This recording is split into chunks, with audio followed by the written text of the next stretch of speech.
नमस्कार, हमारा नाम है समरीन और आपने देखना शुरू कर दिया है लाइव सिटीज। देखिए, वीआईपी सुप्रीमो मुकेश सैनी के संकल्प यात्रा का तीसरा चरण चल रहा है। आपको मालूम है कि मुकेश सैनी अब इन दिनों हेलीकॉप्टर से दौरे कर रहे हैं और इसी कड़ी में आज मुकेश सैनी कैमूर भी पहुंचे थे और आप तस्वीरों में देख सकते हैं कि कैमूर में मुकेश सैनी का जबरदस्त धमाकेदार स्वागत भी हुआ है। देखिए, आप देख सकते हैं कि किस तरह से लोग जो है, जनता जो है, वो मुकेश सैनी की एक झलक पाने के लिए कितनी उत्सुक नजर आ रही है।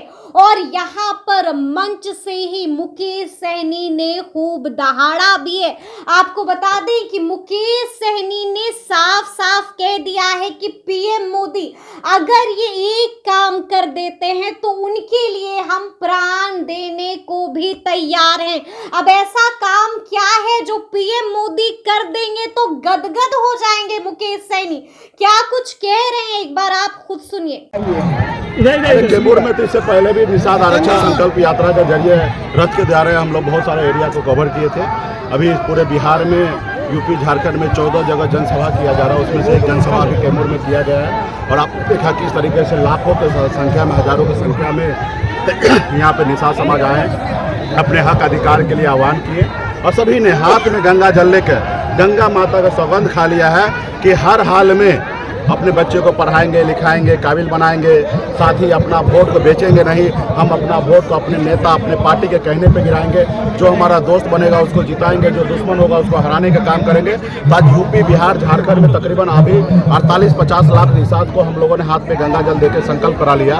और ये 3 राज्य में है, जिसमें यूपी, बिहार, झारखंड में 134 लोकसभा सीट है। हमारा इस बार निषाद समाज का जो वोट होगा वो निर्णायक होगा।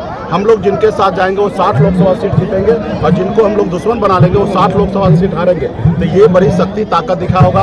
आप लोग आज़ाद भारत में पहली बार ऐसा कॉन्सेप्ट देखे होंगे कि एक साथ में जन समूह हजारों का हजार की संख्या में हाथ में गंगा जल लेकर अपने नेता के प्रति संकल्प ले रहा है कि हम आने वाले समय में हम उन्हीं के साथ देंगे जो हमारे बच्चे का भविष्य के बारे में बात करेगा। तो हमारी लड़ाई है कि जब देश एक है, संविधान एक है, जब यहाँ पे देश के प्रधानमंत्री एक है, तो हमारे साथ अन्याय क्यों हो रहा है? जब हमारे एक भाई को, हमारे एक लोगों को बंगाल में आरक्षण मिल रहा है, दिल्ली में आरक्षण मिल रहा है, तो यूपी, बिहार, झारखंड में क्यों नहीं मिल रहा है? तो हमारी मुख्य लड़ाई है केंद्र सरकार से कि भाई हमें निषाद समाज को एससी का दर्जा दिया जाए ताकि हम लोग आगे बढ़ेंगे।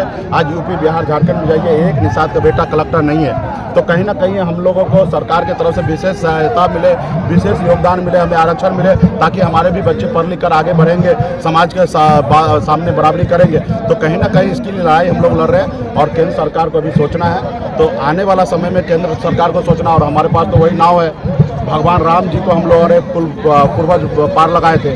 अभी इस बार जो हमारे नाव पे बैठेंगे वो पार लगेंगे और हम लोग पहले जैसा गलती नहीं करेंगे कि हम अभी आपको पार कर रहे हैं, बाद में आप हमको पार कीजिए, ऐसा नहीं चलेगा। पहले नाव पे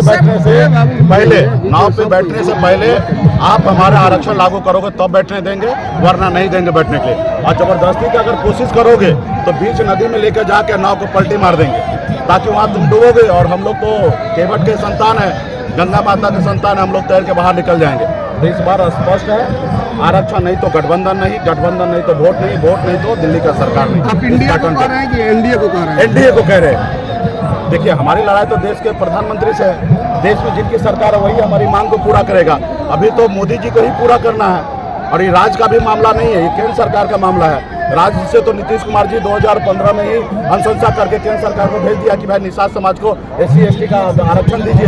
अभी ये मामला जो है भारत सरकार में है। अब भारत सरकार कई बार हमें कह चुके हैं कि हम समय आने दीजिए, हम करते हैं, अभी तक वादा चलते रहा। लेकिन इस बार आर पार की लड़ाई है।